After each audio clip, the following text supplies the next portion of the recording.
नमस्कार दोस्तों, मैं डॉक्टर सुमित गुप्ता। आज के सेशन में हम लोग जानेंगे कि फिशर बार बार क्यों होता है। फिशर बार बार क्यों हो जाता है। आपने ज्यादातर केसेस में सुना होगा कि जो पेशेंट्स फिशर से पीड़ित होते हैं, परेशान होते हैं, वो कहते हैं कि जब तक दवा खाई तब तक आराम रहा, उसके बाद फिर समस्या हो गई। मेरे पास भी जो पेशेंट आते हैं वो कहते हैं कि हमको सालों से ये दिक्कत है और हम जब दवा खाते हैं तो हमको कुछ समय तक आराम रहती है, उसके बाद फिर वही समस्या हो जाती है, फिर कुछ समय तक आराम रहती है, फिर वही समस्या हो जाती है। तो ऐसा क्या कंडीशन है कि ये बार बार रिपीट होता है, बार बार होता है, बार बार होता है, तो क्या करना चाहिए। देखिए, फिशर बार बार क्यों होता है तो इसको हम लोग समझते हैं। फिशर होता क्या है, पहले ये एक बात समझ लेते हैं 1 मिनट में। जैसे ये आपका रेक्टम है, ये रेक्टम है, ये रेक्टम है,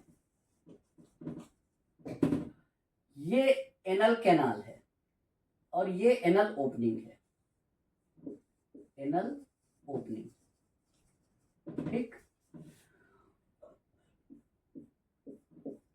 ये इंटरनल स्फिंक्टर है,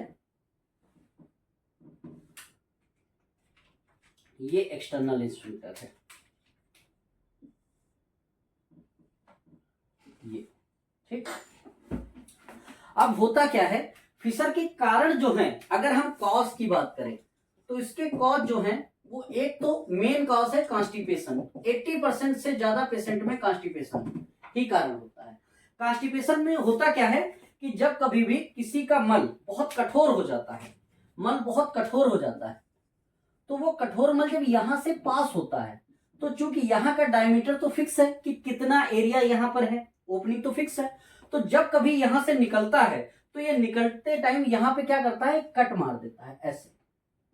चूंकि जो आपकी डेंटेट लाइन के नीचे का हिस्सा होता है, ये डेंटेट लाइन है, इसके नीचे का हिस्सा होता है, यहां पर पुडेंडल नर्व की सप्लाई होती है जो कि पेन के लिए बहुत ज्यादा सेंसिटिव होती है। तो अगर यहां पर कट लग जाएगा, कई बार एक कट लगता है, कई बार कई जगहों पर लग जाता है, तो ये कट लग जाएगा तो ये बहुत पेनफुल होता है, इसे ही फिशर कहते हैं। तो पहला हो गया कॉन्स्टिपेशन। दूसरा, इंजरी हो सकती है कोई, दूसरी इंजरी हो सकती है। तीसरा, लूज मोशन की कंडीशन में भी हो सकता है, लूज मोशन, ओके। चौथा, कोई अदर डिजीज के कारण भी हो सकता है, जैसे क्रोन्स डिजीज में भी चांस बनते हैं,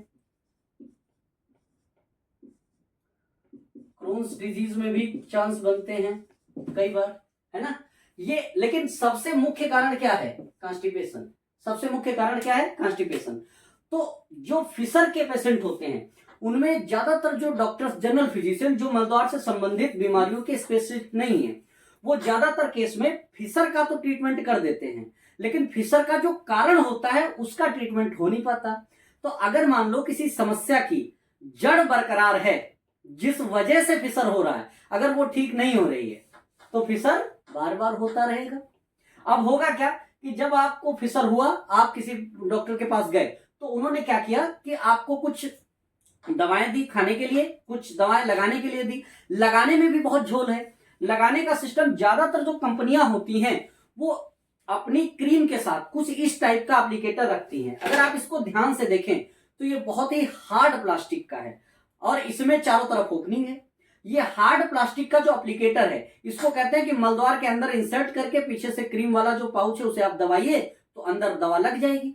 लेकिन भैया, जितना ये हार्ड है, अगर ये कट वाले हिस्से में लग गया तो आपको नहीं लगता कि ये और ज्यादा चोट मार देगा, है ना। तो और ज्यादा अगर ये चोट मार देगा तो समस्या ठीक होने की बजाय बढ़ जाएगी। तो दवा लगाने का एक प्रॉपर सिस्टम चाहिए। जब मेरे पास कोई पेशेंट आता है तो मैं एक तो ये जत्यादि ऑयल है, एक पाइलोएंस ऑयल है, इस टाइप का जत्यादि ऑयल या पाइलोएंस ऑयल, इसका हम लोग इस्तेमाल करते हैं मलद्वार में लगाने के लिए। और उसके लिए कैथेटर कुछ ऐसा होता है, ये बहुत ही सॉफ्ट प्लास्टिक का कह सकते हैं कैथेटर है। मलद्वार में थोड़ा सा हिस्सा इसका, इसमें 2 से 3 ml तक आप ऑयल भरिए, जत्यादि ऑयल या पाइलोएंस ऑयल, और मलद्वार में थोड़ा सा हिस्सा अंदर करके आप इसको आसानी से ऐसे पुश कर दीजिए। समझ रहे हैं। इसके साथ एक और समस्या है, जब आप इसमें दवा लगाने के बाद पाउच ऐसे दबा देंगे तो दवा तो निकल जाएगी, लेकिन जब पाउच छोड़ेंगे तो वापस एयर खींचता है, वैक्यूम डेवलप हो जाता है ना। तो जब आप ऐसे छोड़ेंगे ना उसको तो वापस फूलेगा, फूलेगा तो वो एयर खींचेगा, और जब एयर खींचेगा तो जो मलद्वार के की स्किन होती है, म्यूकस मेम्ब्रेन, वो इन होल्स में चिपक जाएगी जो इसमें छेद है, और जब आप बाहर निकाल रहे होंगे तो वो स्किन वैक्यूम की वजह से साथ में नुचती चली आएगी। तो मतलब गए थे एक घाव ठीक करने, नए घाव बना लिए, है ना। तो ये कई तरीके से नुकसानदायक है। अब क्या है कि जब इस टाइप का कैथेटर है, दूसरा बात ऑयल है, तो ऑयल इसमें मेडिसिनल कह सकते हैं, बहुत सारी दवाएं पड़ी हुई हैं, मेडिसिनल प्रॉपर्टीज हैं।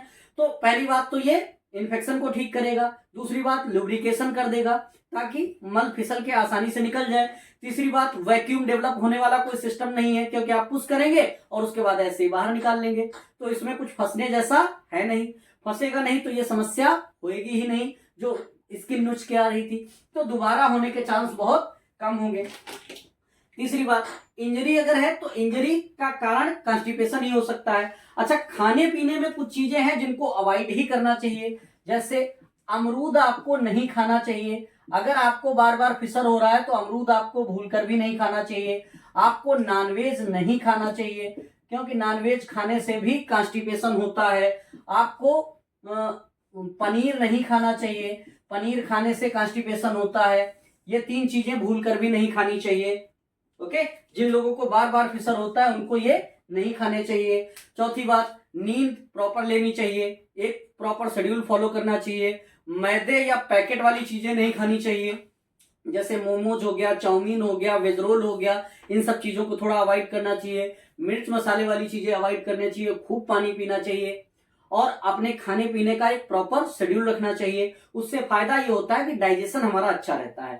और दूसरी बात, हमको वो सारे काम करने चाहिए जिससे कॉन्स्टिपेशन ना हो पाए, जैसे आप छाछ पिएं, आप फ्रूट्स खाएं, फ्रूट्स में अमरूद नहीं खाएं, और अगर आपको ब्लीडिंग होती है तो पपीता भी थोड़ा अवॉइड करें। पपीता और अमरूद क्या करते हैं, मल की मात्रा बढ़ा देते हैं, और एक बार अगर चोट लगी हुई है और ज्यादा मात्रा में मल आएगा तो उसी चोट पर फिर ठोकर मारेगा, और ठोकर मारेगा तो फिर से फिसर दोबारा होने के चांस बढ़ जाएंगे। तो हमको क्या चाहिए कि पपीता, अमरूद, नॉनवेज, पनीर तो खाना ही नहीं चाहिए। दूसरी बात, पैकेट फूड या मैदे की बनी चीजें नहीं खानी चाहिए। हमको फल खूब खाने चाहिए, पानी खूब पीना चाहिए, नारियल पानी कह सकते हैं, जूस कोई पी सकते हैं जो आपको पसंद हो, छाछ पी सकते हैं, दोपहर के टाइम दही खा सकते हैं, कोई दिक्कत नहीं है। और खिचड़ी या दलिया 1-2 चम्मच घी के साथ आप जरूर खाएं। किशमिश किशमिश और कह सकते हैं मखाना और अंजीर, इनको भिगा दें। 10-15 दाने किशमिश, 10-15 दाने मखाने, 4-5 दाने अंजीर एक कटोरी में भिगाएं और उनको चबा चबा के खा लें। रात को भिगाएं, सुबह खा लें, सुबह भिगाएं, रात को खा लें। आप पाएंगे कि इनके फाइबर्स बहुत सॉफ्ट होते हैं, अगर हाथ से मसलेंगे तो रुई जैसा हो जाएगा, और रुई जैसा हो जाएगा तो वो पेट में लैट्रिन को हार्ड नहीं होने देगा, तो आसानी से लैट्रिन बाहर निकल पाएगी। लेकिन कई लोग ऐसे होते हैं कि आपने भिगा के कहा था तो हम उसी के साथ खजूर है या कह सकते हैं बादाम है, ये सब चीजें भी खाने लगते हैं। इनके फाइबर्स हार्ड फाइबर होते हैं, ये आसानी से डाइजेस्ट नहीं होते हैं, ये मल को कठोर बनाते ही हैं, तो इन सब चीजों को नहीं खाने चाहिए। आप एक काम करिए, एक कटोरी में बादाम, अखरोट ये सब चीजें भिगाइए, और एक कटोरी में किशमिश, मखाना, अंजीर भिगाइए, और अगले दिन दोनों को आप मसल के देखिए। आप पाएंगे जो किशमिश है वो इतनी सॉफ्ट हो जाएगी कि ऐसे अगर आप कर देंगे ना तो पूरा एकदम से कह सकते हैं बिल्कुल रेजिन जैसा बन जाएगा, गम जैसा। लेकिन इधर अगर आप अखरोट हो गया, बादाम हो गया, इनको अगर आप ऐसे करेंगे तो कुछ नहीं होगा, इनके फाइबर्स हार्ड होते हैं। ये चीजें अवॉइड करनी चाहिए, नहीं खानी चाहिए। तो कॉन्स्टिपेशन की सारी चीजें अवॉइड करनी चाहिए, और कॉन्स्टिपेशन ना हो इसके लिए कुछ दवाएं ले सकते हैं, जैसे इसबगोल की भूसी 1 चम्मच रात में आप ले सकते हैं गर्म पानी के साथ, बहुत फायदा करती है। या फिर कह सकते हैं जो अलसी आती है उसको तवे पे रोस्ट करके उसका पाउडर बना ले, 1 चम्मच रात को ले, वो भी बहुत फायदा करती है। और ऐसी चीजें खाएं जिनसे पेट साफ रहे, समझ रहे हैं। तो जितनी चीजें हमने बताई हैं उन सब चीजों से पेट साफ रहेगा। पेट साफ रहेगा तो एक बार अगर ठीक हो जाएगा तो दोबारा ठोकर लगने के चांस नहीं बनेंगे। जो ये समस्या है फिसर बार बार क्यों होता है, उम्मीद है आपको समझ आया होगा कि बार बार क्यों होता है। और अगर कॉन्स्टिपेशन नहीं होगा, उसका कॉज ठीक हो जाएगा, तो फिसर की समस्या अपने आप ठीक हो जाएगी। तो उम्मीद है आपको समझ आया होगा कि फिसर बार बार क्यों होता है और हम ऐसा क्या करें कि उसको बार बार होने से रोक सकते हैं।